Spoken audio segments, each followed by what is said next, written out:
The following podcast contains explicit language and content that may not be suitable for some listeners. Listener discretion is advised.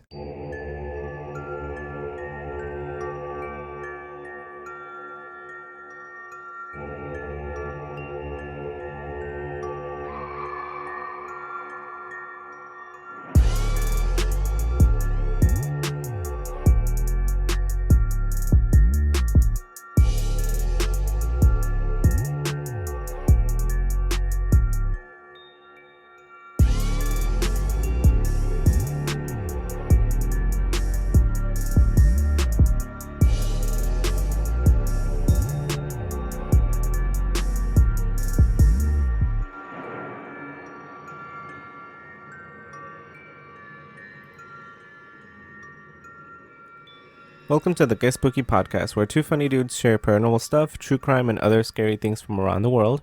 I'm Kevin. And I'm Andres. Welcome.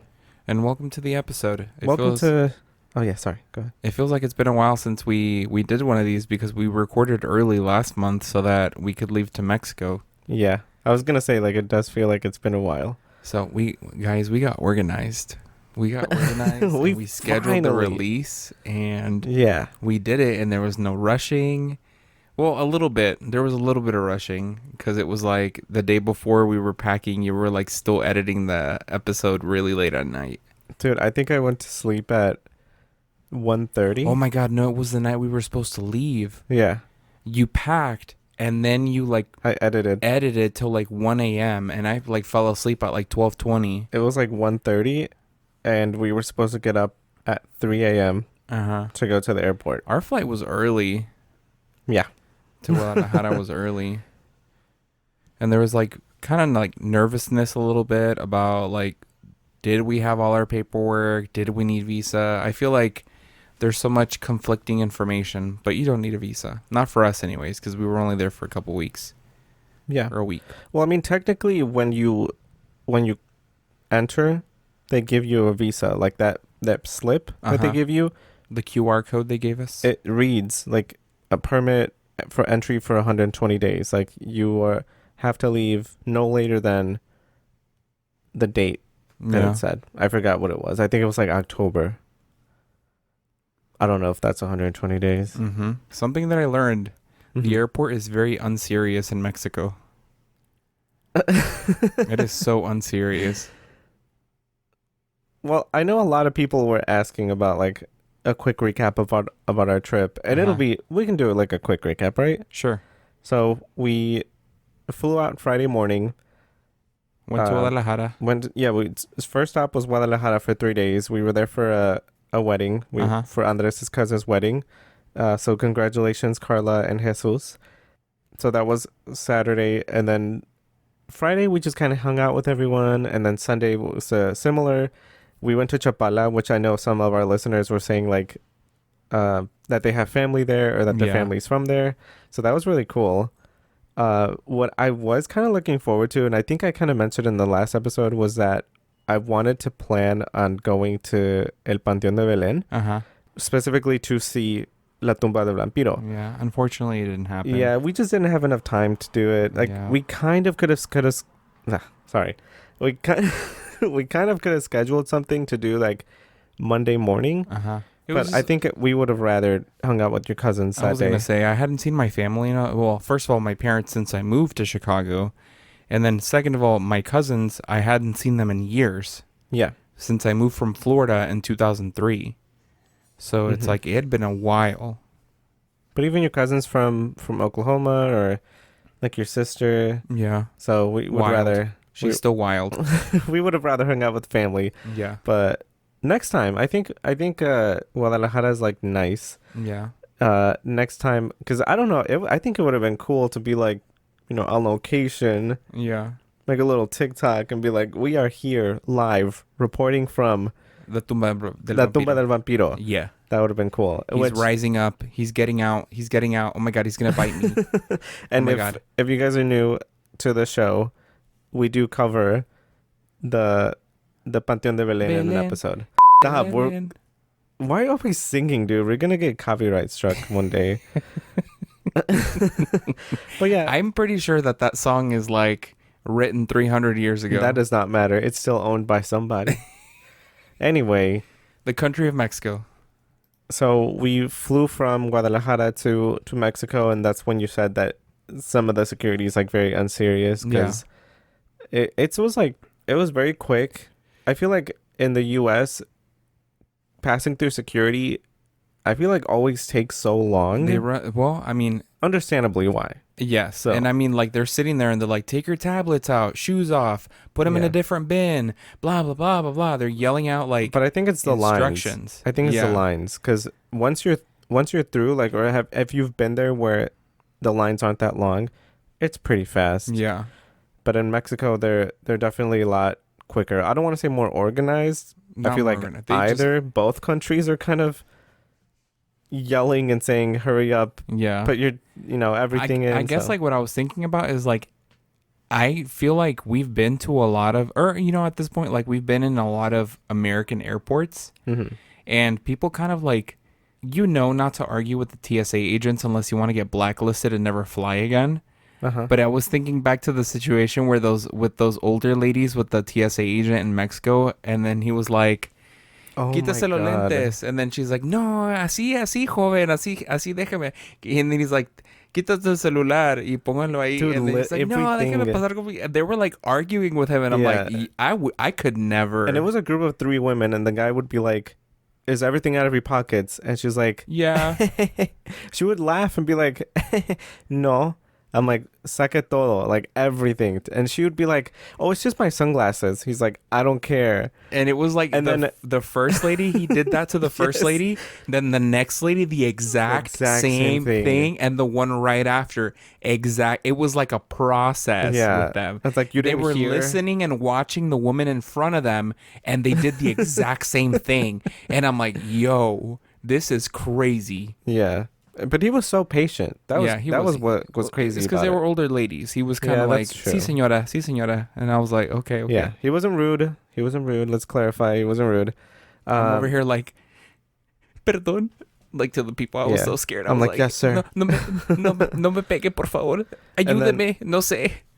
So then we flew from Guadalajara to Mexico City, and literally from the day we got there, we hit the ground running.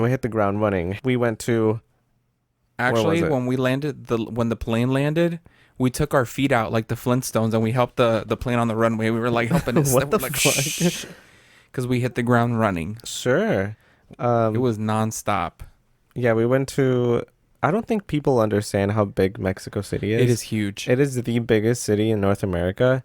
For reference, like when we were in Guadalajara is a fourth of Mexico City. Yeah.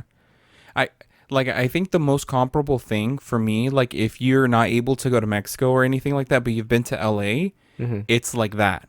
Oh, like it's gonna take you. It's gonna take you an hour and a half, 2 hours to get from like Orange County to El Monte. Like, it's not that far away distance wise.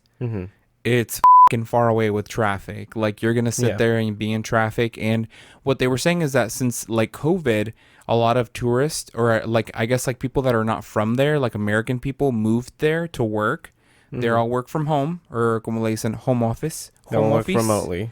They call it home office in Mexico. There's traffic all the time now. There's no such thing as like peak hours. There's literally traffic at all times of the day, other than middle of the night. Yeah, that was fun. Yeah.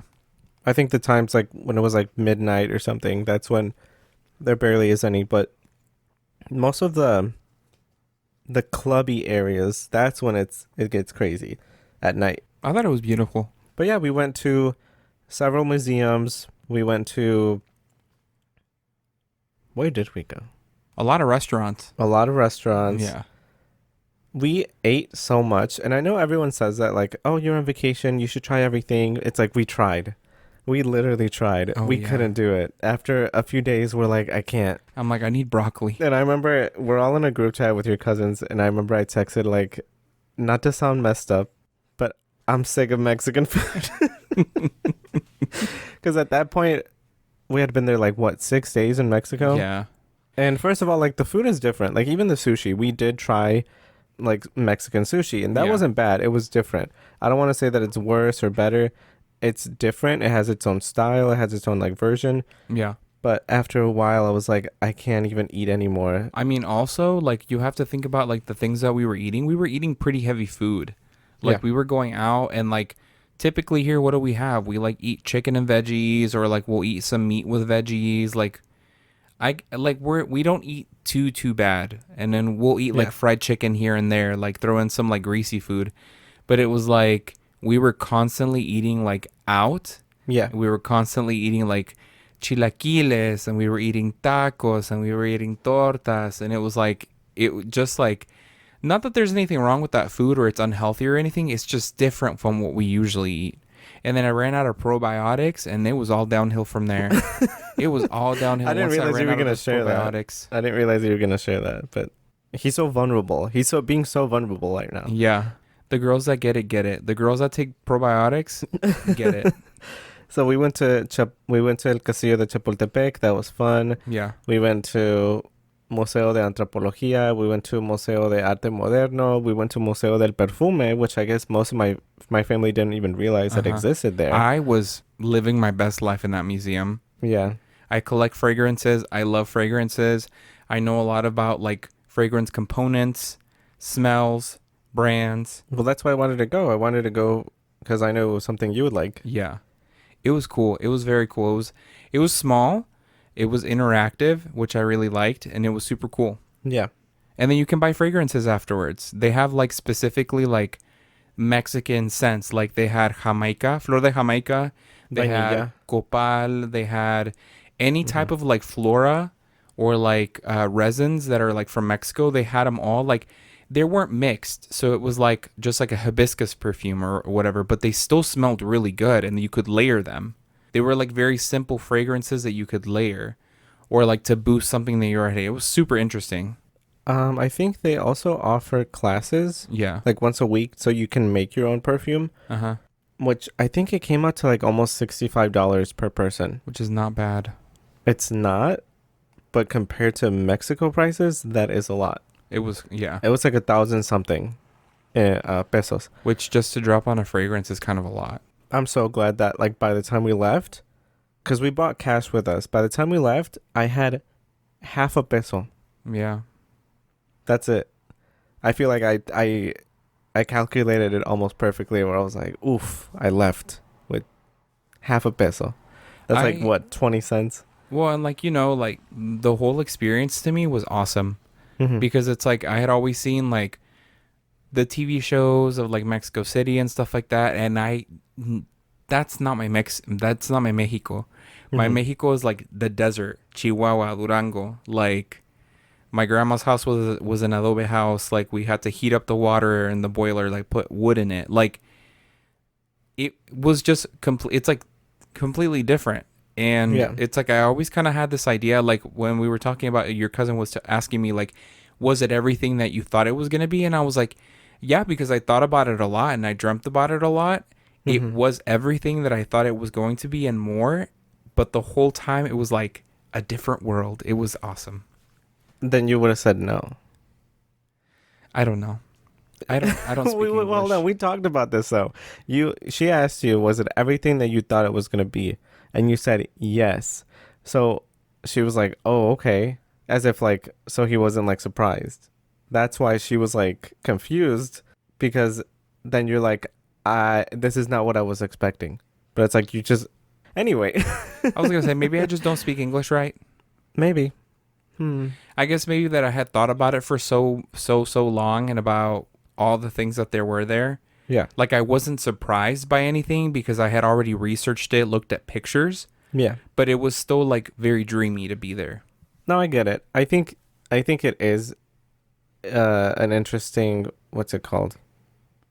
If you're not from there, if you're from, like, what am I trying to say? There's so much diversity within the country. Yeah. That it's not going to look the same. In the same way in the U.S., like, LA does not look like Nebraska. Yeah.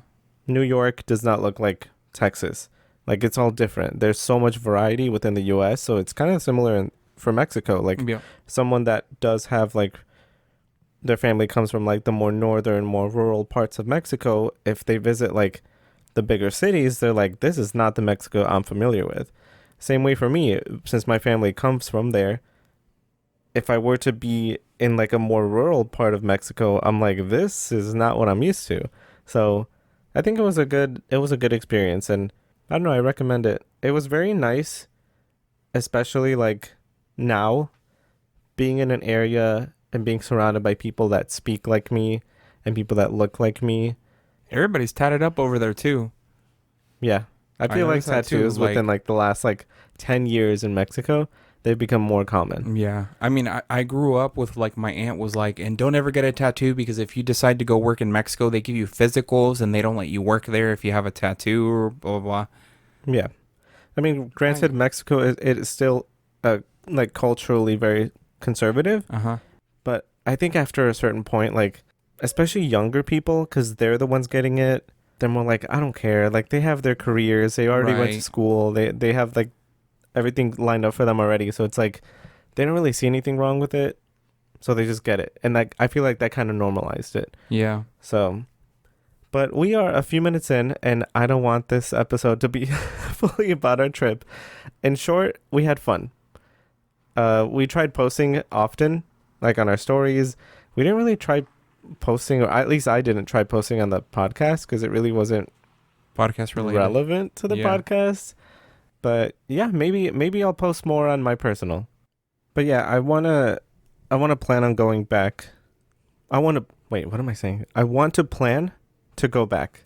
Yeah, I want to plan to go back specifically around like Halloween time, because I want to go to Xochimilco and look for the Island of the Dolls, and I want to look for La Llorona, and we will have an exclusive interview with La Llorona. You're looking for her by yourself. That's fine. We're gonna go to Guadalajara. We're gonna go to La Tumba del Vampiro.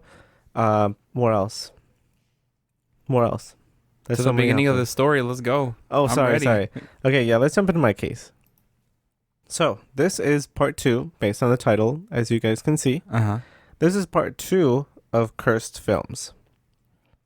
And I was like, oh my God, I'm so surprised. I wonder what he's doing. I forgot this was going to be a part 2.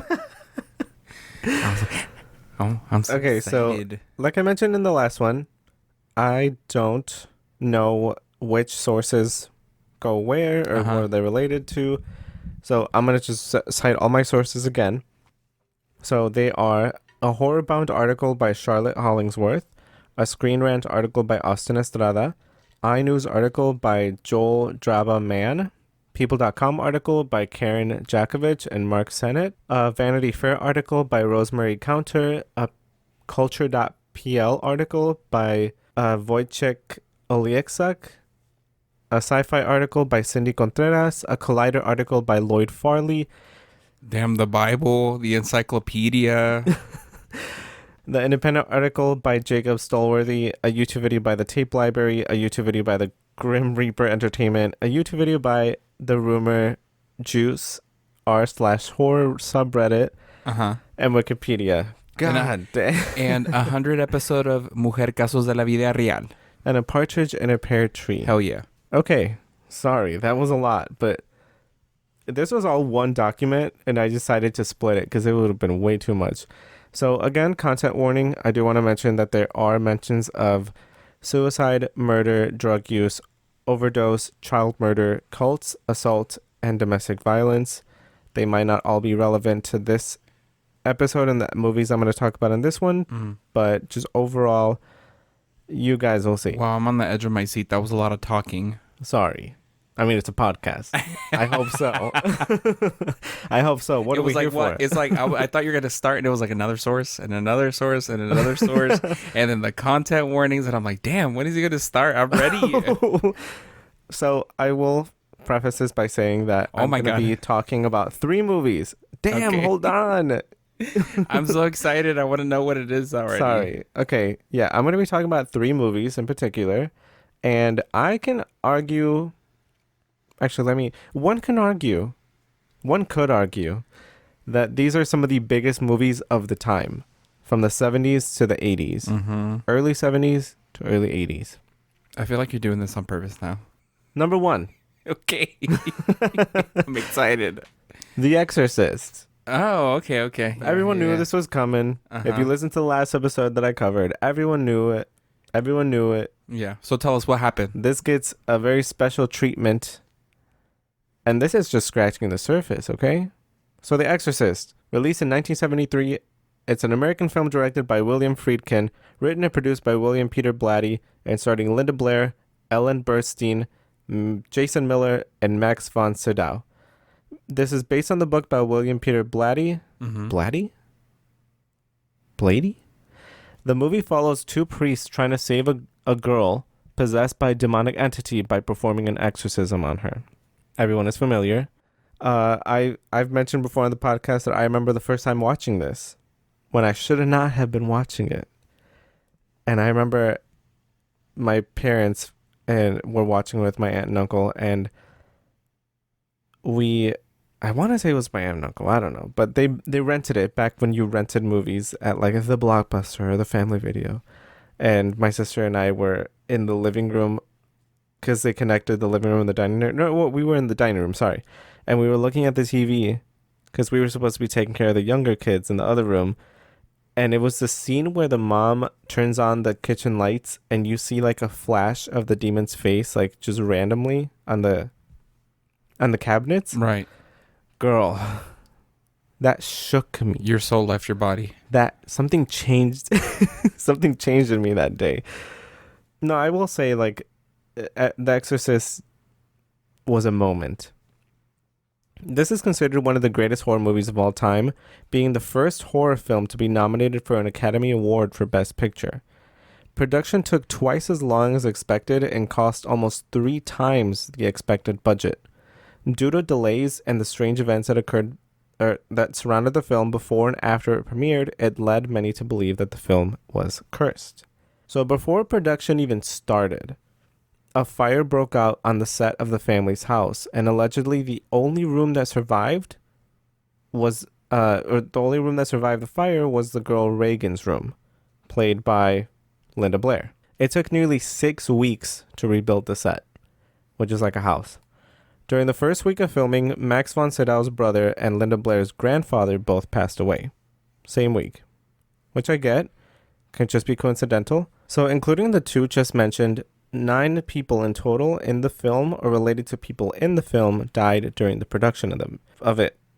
Including a night watchman, the operator of the cooling system in Reagan's room, the newborn baby, an assistant cameraman, and Jack McGowran, who passed away only a week after completing filming his scenes as Burke Dennings, a man who the possessed Reagan kills in the film. Besides deaths, there were also injuries that happened during production. A carpenter on the crew accidentally cut off his thumb, and a lighting technician accidentally lost a toe. Linda Blair fractured her lower back while tied to a harness during the filming of one of the scenes where the bed starts convulsing. I think everyone has seen that film or that scene before. This led to her developing scoliosis, which she still struggles with today. During the scene, which made it onto the film, she wasn't acting when she yelled out, "Please make it stop. It hurts. It burns." Like that was her out of character. Ellen Burstyn, who played Reagan's mom, Chris, also suffered a back injury while filming a scene where she was pushed by Reagan's demonic powers. So she was put on a harness and a crew member was supposed to pull her, but they ended up pulling her too hard, causing Burstyn to fall and fracture her coccyx, which is like a tailbone. The fracture wasn't treated early, so it caused her chronic problems. This scene, which also made it on the final cut of the film, left her unable to film for 2 weeks and put her on crutches for the rest of the shoot. So the scream that Burstyn made during the scene is an authentic scream of pain, which is kind of messed up that they included it, honestly. They still kind of do that. I think there's a scene in Django Unchained where Brad Pitt, Leonardo DiCaprio, breaks a cup in his hand, and that's actually like broken in his hand, and he's bleeding everywhere. That still happens today, or what was it, the guy from The Lord of the Rings, where he kicks something in the grass and he broke his toe, and that was like his actual reaction. I forgot about that. Yep. They still do that. That's true. They're like, wow, this acting was so good because it wasn't acting. Yeah, that's kind of crazy. That's kind of up. So the film originally released on the 26th of December in 1973, with some moviegoers lining up outside the movie theaters in frigid weather. There were very strong reactions to this film, with many people fainting or reportedly vomiting during the movie. One man was carried out on a stretcher only 20 minutes into the movie. One woman claimed to have had a miscarriage during the film. Several people had heart attacks. Theaters had to have paramedics in the auditorium during movie screenings. There was a spike in requests for exorcisms to Catholic churches, in particular for people who were formerly Catholic. During the film's release in Rome, a 16th century church across the street from a movie theater was struck by lightning, causing the crucifix on the top of the church to fall to the ground and break right in front of the movie theater. That's crazy. And, I mean, you could literally ask someone who was, like, alive during this time, and they could tell you the reaction of how many conspiracy theories there were happening about, if I don't know, like even Latin America had its own twist on it, where it's like, if you watch this movie, you're gonna get possessed. Like, some people just flat out refuse to go watch it. In 1979, Paul Bateson, who played the radiologic technician during a scene where Reagan receives a cerebral angiography, he was convicted of the murder of journalist Addison Verrell, and was given a 20-year prison sentence. That is crazy. Yeah. So this was like a real murder. Right. While in prison, he boasted about a series of unsolved murders of 6 gay men in Manhattan during 1975 to 1977, known as the Bag Murders, but no additional charges were brought against him. Besides his boasting, there is no definitive evidence to suggest that he committed these murders, but he does remain the top suspect. And that's not necessarily like related to anything that anyone on the film did, but just the correlation that there was like an actual murderer on the set. A serial killer? A literal serial killer. Was very scary. An alleged serial killer. I guess. I mean, he did murder someone. Yeah. After the movie was released, director William Friedkin told the horror magazine Castle of Frankenstein, quote, "I'm not a convert to the occult, but after all I've seen on this film, I definitely believe in demonic possession. There are things that cannot be treated by medical or psychiatric means. It seems strange, foreign, and impossible, but it exists. We were plagued by strange and sinister things from the beginning. It is simply the hardest thing I've ever done in my life." That's crazy. And the whole time, the Catholic Church was also funding movies like this. That is true. Which didn't come out till later. Till recently. That's not... I think that started off as like a conspiracy, and people question it, saying like, that doesn't make sense. Why would the Catholic Church fund scary movies like this? Like, aren't they supposed to be funding more Christ-like stuff? But if you think about it, this gets people into church. Exactly. It's going to scare you into turning to the church.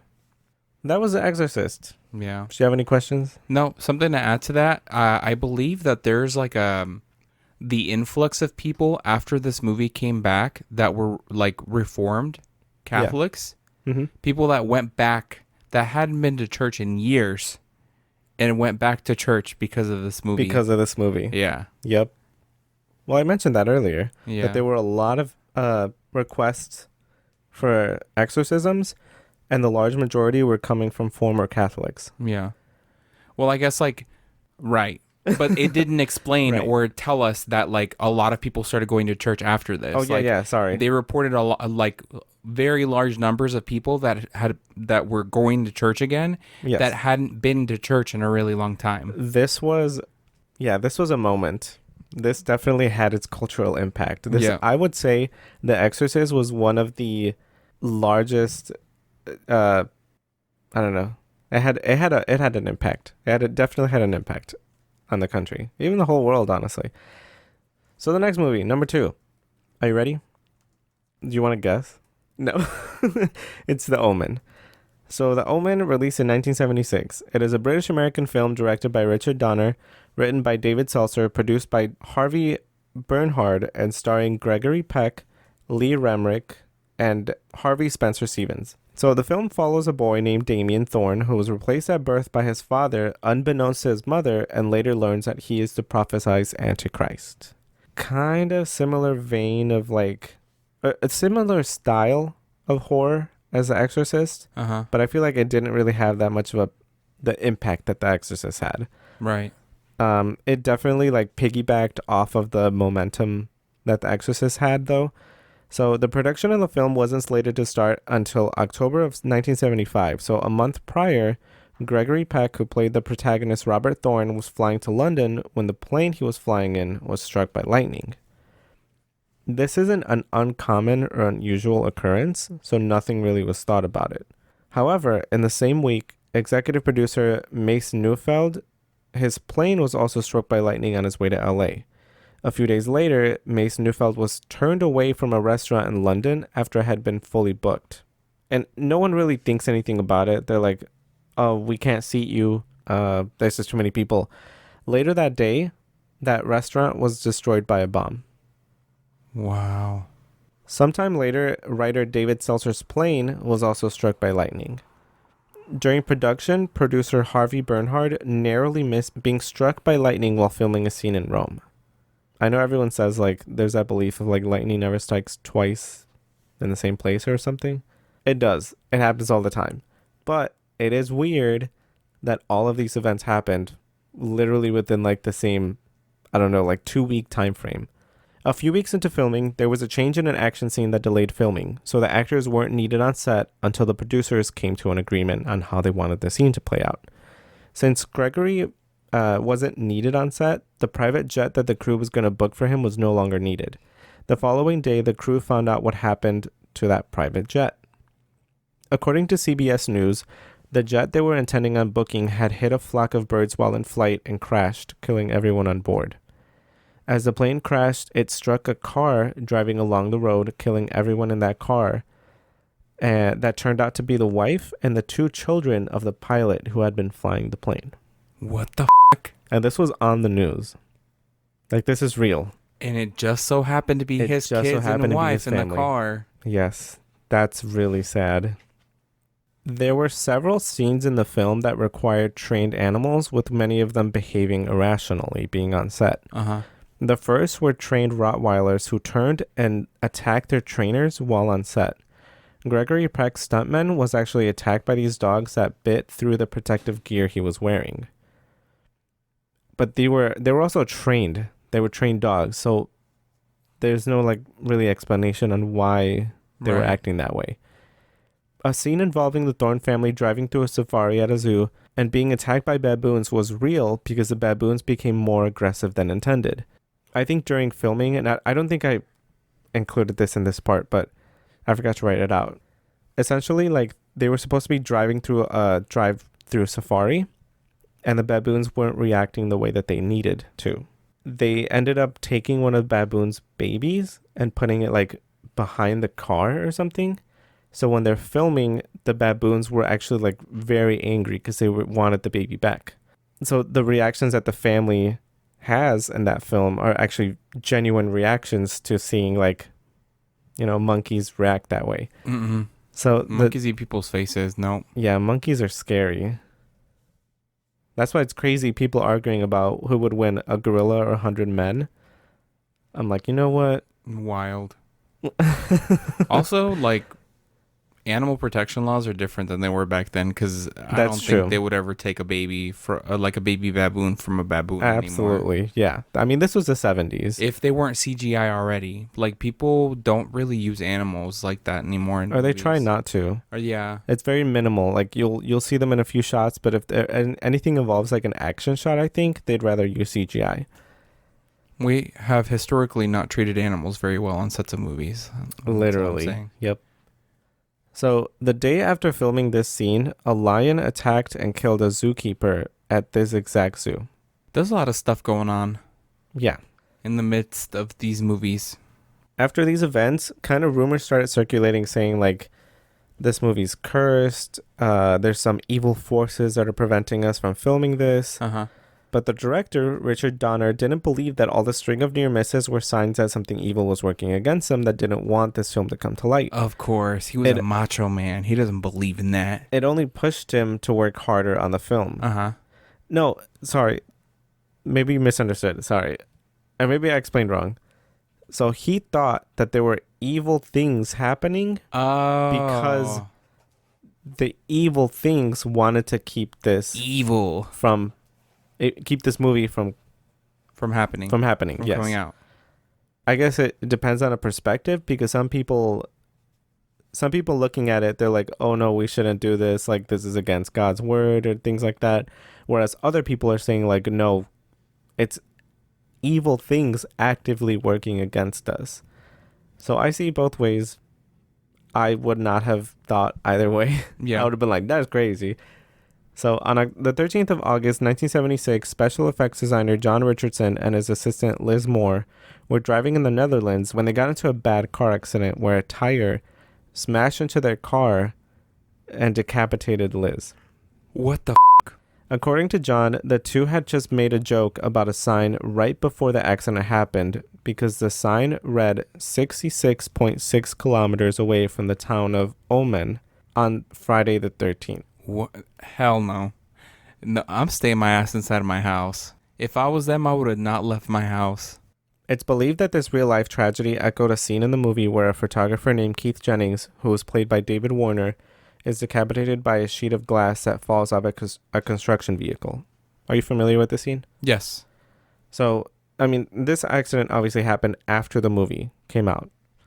So it wasn't like this real-life event influenced the movie. It was, this happened in the movie, and then it happened in real life, which is more eerie.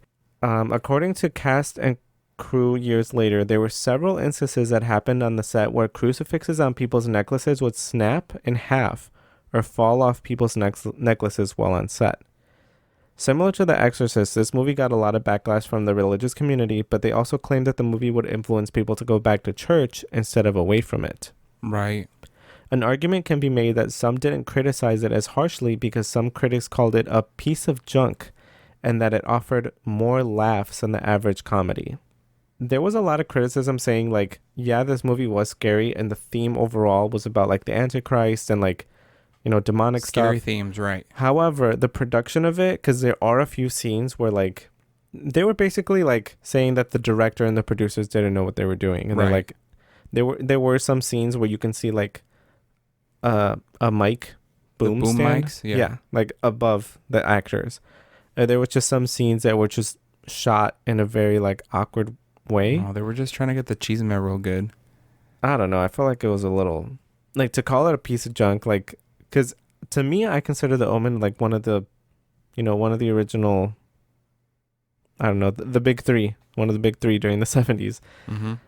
I'm just saying that because I have 3 movies on here, but I thought it was good, but I understand the criticism. So to tie things back together, The Omen premiered in 1976, and right after, like after they filmed or they stopped filming, director Richard Donner began filming the 1978 movie Superman, starring Christopher Reeves. We already know what happened with that one from the Previous episode. Yep. Do you remember? No. Okay, that's why I was okay. kind of looking at you, and I'm like, you don't remember. Okay, that's fine. I remember something bad happened, like to everybody. Yes. So that movie was supposedly considered like what started the Superman curse, allegedly. Yeah. Who knows? Maybe it was leftover residual energy from The Omen. Literally, what if it was? I mean, it makes sense if it was tied back to it. So the next one is The Poltergeist, released in 1972. It's an American film directed by Tobe Hooper, written by Steven Spielberg, Michael Grace, and Mark Victor, produced by Frank Marshall and Steven Spielberg, and starring Craig Nelson, Jo Beth Williams, Dominique Dunn, Oliver Robbins, and Heather O'Rourke, who played the Freeling family. The movie follows the Freeling family, who were terrorized by malevolent spirits that attached to and eventually kidnapped the youngest of the family, with whom they're only able to communicate through TV static. It's considered a horror classic and was successful enough to spawn 2 sequels, Poltergeist 2 and Poltergeist 3, a remake in 2013, and allegedly a TV series adaptation that's currently in production. Oh, hell yeah. I'm ready. If it's true. Who knows? We've already kind of shared our opinions about the 2013 remake, but I think we shared it like 3 years ago. Yeah. I forgot. What did we say? We didn't really like it. That's right. A lot of people didn't really like it because I felt like they were trying to do the exact same scenes in a very like contemporary production style. But they were also like making a few changes that didn't really go anywhere. Like they had plot lines, and then they would just stop and then go back to the main plot line. Like it felt like The Mummy. I have to rewatch it. I have to rewatch it. No, we should. Yeah. It wasn't a bad movie, but if you compare it to the first one, yeah, sorry about that. So production of the film started in August of 1981 in Simi Valley, California, and officially released on the 4th of June, 1982. There's a scene in the film that JoBeth Williams, who played the mother Diane Freeling, calling for help in the rain in the family's backyard. Are you familiar with this scene? I don't think so. Can you just tell me about it? Okay. It might jog my memory if you talk about it. Is it where she falls into the pit? Yep. Okay, so you do know. So the family was in the process of building a pool in the movie. So there was a very large hole in the ground. She slips and falls into the pool that had been filled with muddy rainwater, and as she's trying to get out, several skeletons emerge from the water and attack her. What she believed to be props for the film turned out to be real human skeletons. Hell no. At the time, human skeletons were cheaper to buy than plastic or rubber skeletons. So as a means to cut costs for the film, the production team purchased real skeletons from a nearby scientific research facility. This scene was meant to reveal to the family that the house was built on a native burial ground, but the use of real human skeletons is supposedly what has led people to believe that this production was cursed. There are also true real-life deaths associated with this film that had built this idea of a curse. The first is of Dominique Dunn, who played the oldest sister, Dana Freeling. This is kind of sad, and it is a little lengthy. Actually, they both are. Sorry. Dominique met John Thomas Sweeney in 1981 and started dating. They moved in together almost right away, but Sweeney was a very jealous and possessive person. Close friends to her claimed that the couple had fought a lot, and according to one account, during an argument in August of 1982, they got into a physical altercation that resulted with Sweeney pulling a handful of her hair out. Dominique fled to her mom's house, and Sweeney followed, where they threatened to call the police if he didn't leave. After a few days, Dominique returned home with their shared apartment. During another argument in September of 1982, Sweeney grabbed Dominique by the throat and began to strangle her. A friend who had been staying with them heard the fight and broke it up. Dominique told the friend that Sweeney tried to kill her, but Sweeney denied it and asked her to come back to bed. She pretended to comply, but then escaped out of the bathroom window. When he heard the car engine start, he jumped up on the car hood as a means to stop her, but she managed to drive away to stay with her mom. After a few days, Dominique called Sweeney and officially broke off the relationship. He left the home that they lived together in, and she changed the locks. On the 30th of October in 1982, Dominique was at home with actor David Packer rehearsing for a TV series. Sweeney had shown up to her home and asked to speak with her outside. They began to argue, and according to Packer, he heard what sounded like a struggle outside of the door. He snuck out of the back door to see what was happening at the front door and saw Sweeney kneel down near Dominique, who was laying on the ground. He told Packer to call the police while he gave her CPR and tried to resuscitate her, but she was not responsive. He ran out inside and consumed bottles of pills in an attempt to unalive himself. When police arrived, Sweeney said, "I killed my girlfriend and I tried to kill myself." He later testified on trial that the couple had argued but couldn't remember what happened, that he only remembered being on top of her with his hands around her neck. He was charged with first-degree murder and pleaded not guilty. Dominique was transported to a hospital in LA where she was placed on life support. Due to oxygen deprivation, brain scans detected no brain activity, and she never gained consciousness and died on the 4th of November in 1982 at the age of 22. That is so sad. And this was 6 months after the movie had released. Mm-hmm. Exactly 6 months. And she was preparing for a TV series, so it's like, I feel like it was like the peak of her career. Kind of like what we mentioned in the last episode, where it's like, it's people finding that momentum in their career, where it's like, they get like a big break and then something tragic happens.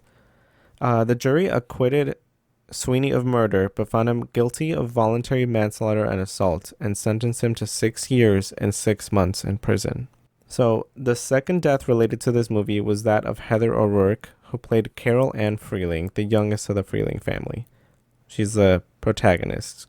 In 1982, Heather contracted a parasitic infection from drinking well water near her family's home and was allegedly misdiagnosed with Crohn's disease.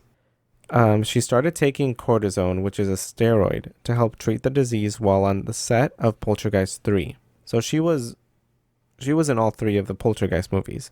On the 31st of January 1988, she began showing flu-like symptoms and collapsed the following morning. She was taken to a hospital in El Cajon, California, and suffered cardiac arrest while en route.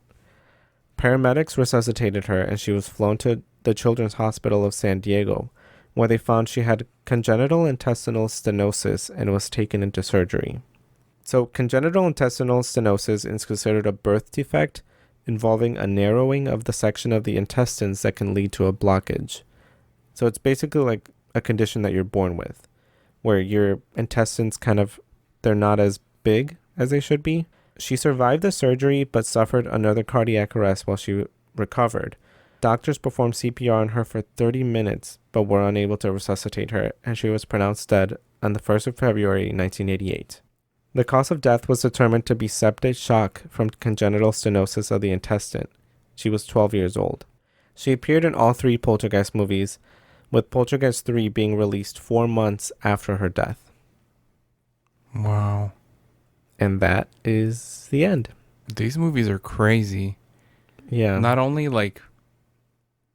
were they very different in their time, but behind the scenes, there was a lot of shit happening.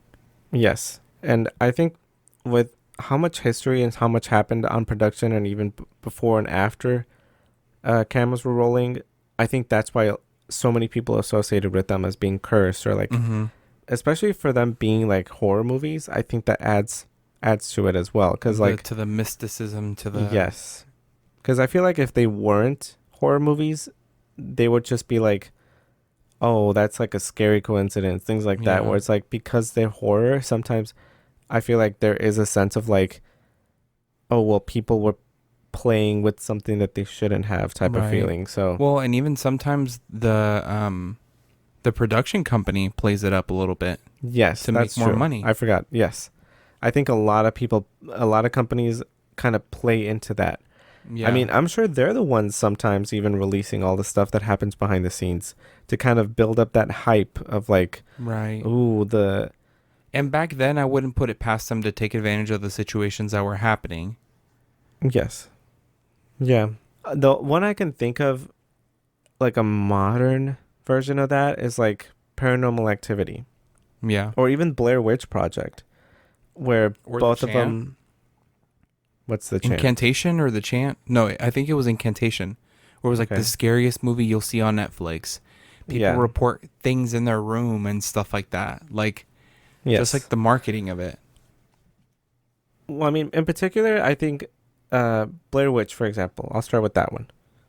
I don't know. This is just something extra. But Blair Witch, for example, it was the first found footage film to be released. It definitely set a precedent of being building up that hype of these what's the word, the actors are not well known, it's in a very remote area.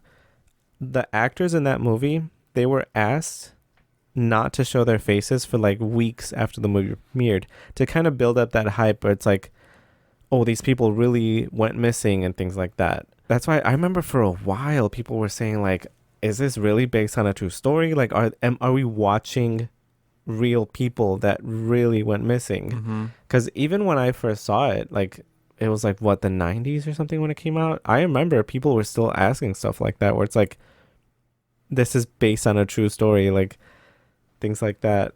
And Paranormal Activity, I remember it was kind of similar, where it's the actors were asked to not show their faces after a while, and if you Google their name, supposedly it says missing or something like that.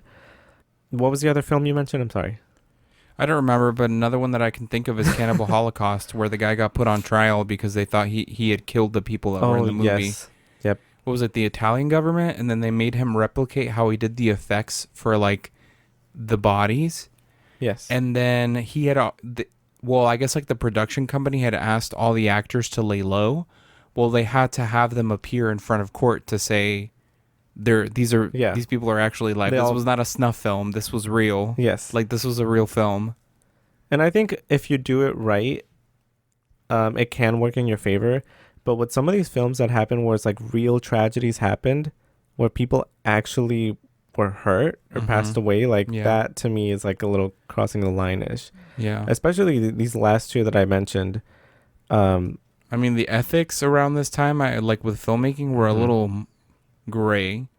Girl, with it was animals, with animals, the way that people were treated, like it was just a different time. Yeah, that was the end. That was the end of my cursed films. Damn, will there be a part 3 or is this it? I don't know. This series was good. I liked it. Thank you. I could have kept going, and I feel like there are so many. Then you should do films. more. I mean, we just gave a free one of Blair Witch and Paranormal Activity. Wait, literally, what was the one you just mentioned? Incantation. Oh, yes, Incantation. Yeah. I think that was definitely marketing too. Yeah. But that one didn't really hurt anyone. That was just more like building a hype behind it. Ooh. Yeah. It's scary. That movie was crazy because at the very end, they're like, and by the way, now that you watched that whole thing, you're cursed too. Good luck spreading the whatever that is. Yeah. Goodbye. Maybe I'll do a part 3. I'll scour the internet. I'll scour the internet. Yeah. We need some scouring. So it's time for the palate cleanser? I got a few things. Okay. Well, I got some podcast pets. Oh, okay. So it's kind of funny because Marlene sent us an email and she's like, I know you guys are behind on your email, so you're not going to see this for a few months. And I'm like, girl, you just sent this email a week ago. And I'm going to read it now. We're caught up. She sent in a little dog. His name's Mike. He's 2 years old. He's originally from Dallas, Texas. And I think she said he was hurt. So he was like kind of picked up. They treated him and they brought him to Oswego, of all places, Illinois. Oswego? And she adopted him from here. Girl, you live here? Yeah, she says she lives in the suburbs. Girl, we neighbors? In the burbs. Yeah, don't give us your location. You could just say suburbs and we're like, okay. She says that he's the chismoso of the apartment complex because he's always looking out the window watching what people are doing. Real. Oh my God. Animals do that. Our cats, noise, they're at the window. No Guinness. No shame either. And since they're animals, people are like, oh, look at this cat looking at me. Like, no, the cat's looking at what you're wearing, who you're with, how much weight you got. Like, they're judging. They just can't talk, which is what Marlene's mom was saying, that she's like, I think she said something like, las cosas que diría si pudiera, like if he could talk. And I'm like, no, girl, yeah. I'm like, if he starts talking, let us know and invite us over so he can tell us the chisme of the people in your apartment complex. He'd be like, reportando. Yeah, dogs are funny. Then also Erika, our prima, sent us, she's got several cats. One of her cats, Maple, she's 5 years old, literally looks like Ron Perlman. What the hell? I know. It's like one of those, it's like, I feel like there's like a subset of cats that look like Ron Perlman. Wait, Ron Perlman is the guy that played Thanos, right? I don't know. He played Hellboy. Is that the same guy? I don't know. He's an old white man with like a very, what is it called? He's got like a very distinct face. He's got distinct facial features. It is, right? I don't know. I couldn't tell you if that was Thanos or not. It looks like him. Also, she has a cat named Hazel. Hazel's a little tortie. She looks like she has a little chocolate cat that got dipped in peanut butter. Oh. And then there's Maisie, the 7-year-old little island gal. And I just put that she's an island gal just because, I don't know, she looks cute. She's like little and gray and tiny. Just like a little skinny thing. Oh. So thank you guys for sending in your podcast pets. We really like seeing pictures of them. Oh, and Mike looks so cute with his I think he was wearing a little cowboy hat, or maybe he was wearing like a little... Girl, I was just about to say, like, if he's from Texas, he has to wear a cowboy hat. Yeah. Yeah. It's if you want a cowboy hat, you got to commit to the bit. It's a requirement. It's definitely a requirement. That's so cute. Let me look at it again. Hold on. Just got to see. Oh no, he's not. But he's so handsome. Look, he's wearing a little Burberry shirt. Dude, I love when animals wear clothes. Uh-huh. Oh my god, wait, go back to that one. Stop. You can click the arrows, but dude, his face fits between the blinds. He's literally sticking his face between the blinds, looking out the window. That's crazy. He said, "This ain't Texas." Oh my god, sweater. He's taking pictures with Santa Claus.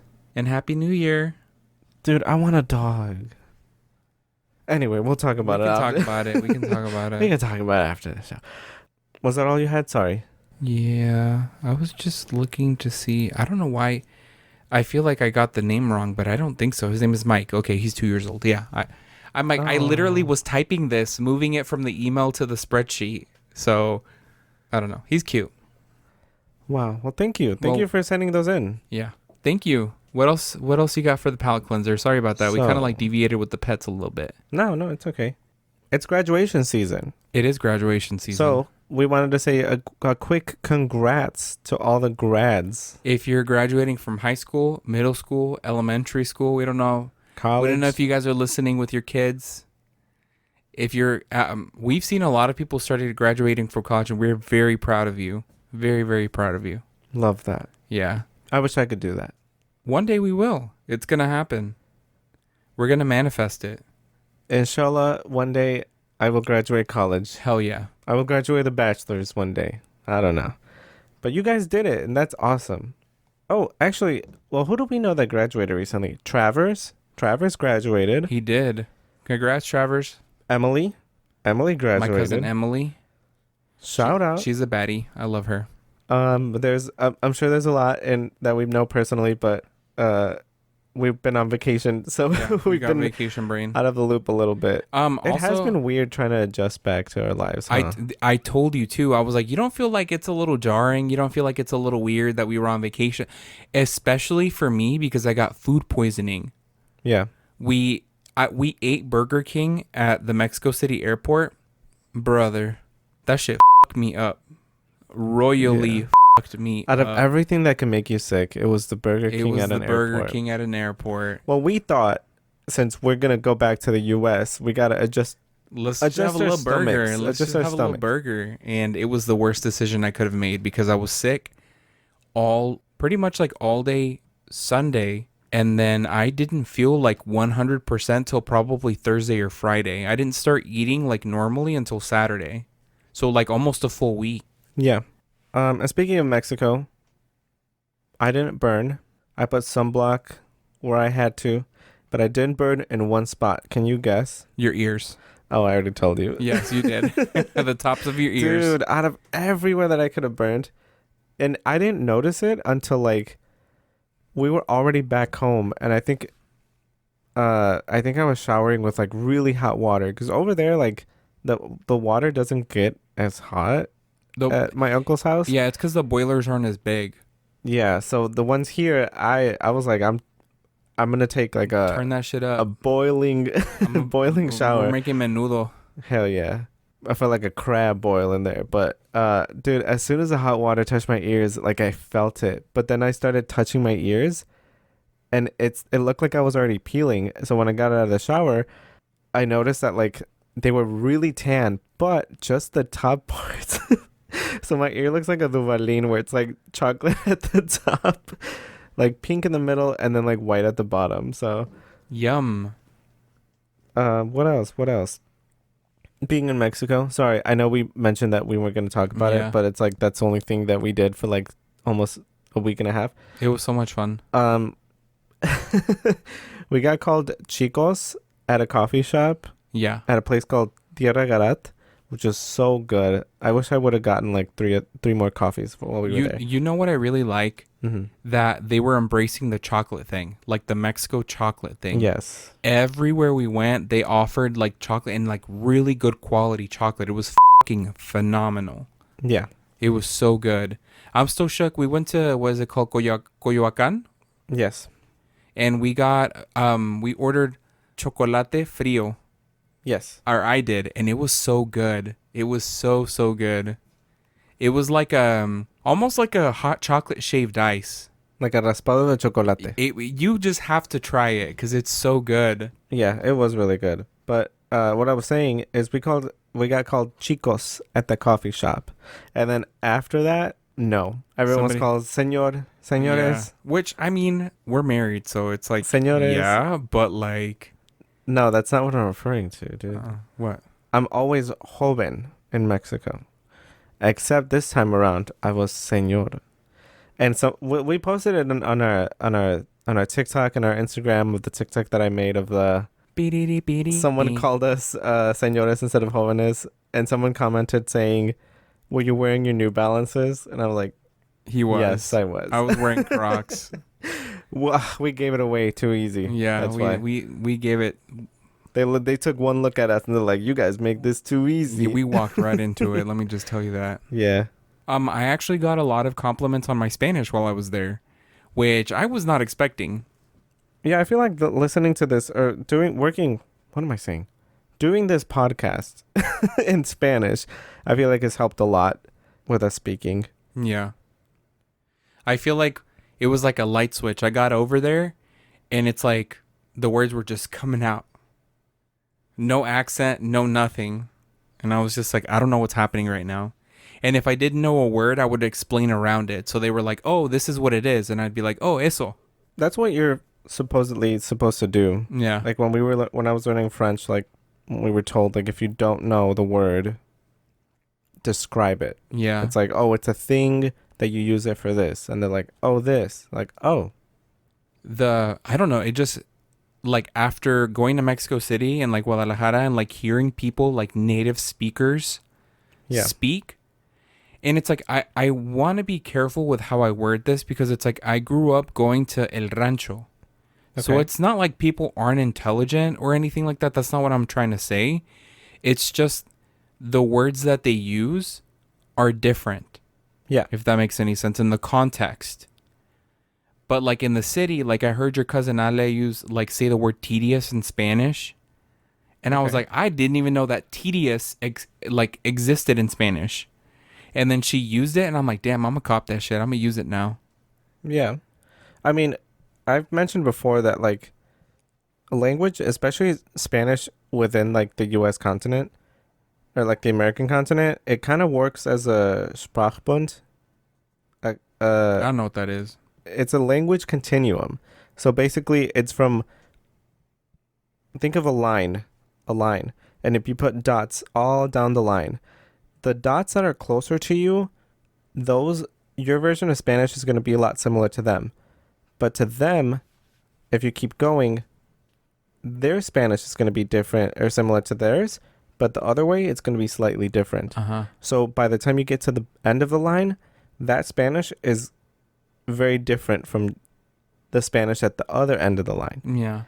So, I mean, being in the U.S., like, we are exposed to, like, kind of a mix of different versions of Spanish where I mentioned before, like I think eventually like the US will have its own version of what Spanish sounds like. Yeah. So going to Mexico City, it literally feels like listening to another dialect because it's not one that we listen to every day. Yeah. I mean, like, and I guess I always you mentioned it before of like sometimes, and I think it was a TikTok that we saw where it's like our parents left in the 90s or in the 80s.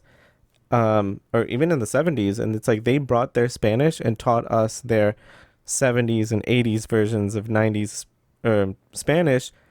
So when we go back and we use those words, they're like, what the hell? They're like, oh, you guys sound like a textbook, or like, oh, you sound like my tias. Yeah, you sound like an aunt. Tias. Yeah. Except they did not say that about me. They said that I use a lot of colloquial terms, which I was like, how'd I do that? What I do? Yeah, I was like, what'd I do?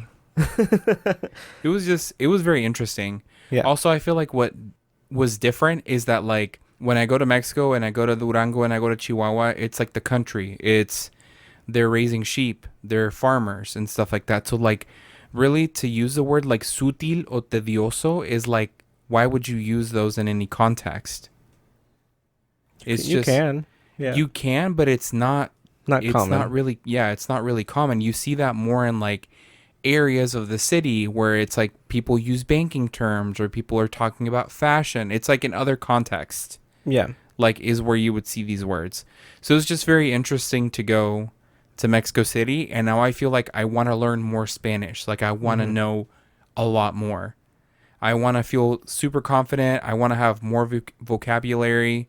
I feel like I have the accent down because that's what people keep telling me. They're like, you don't sound like you're from the U.S. when you speak Spanish. Yeah. So whether everybody's gonna have their opinion, that's neither here nor there.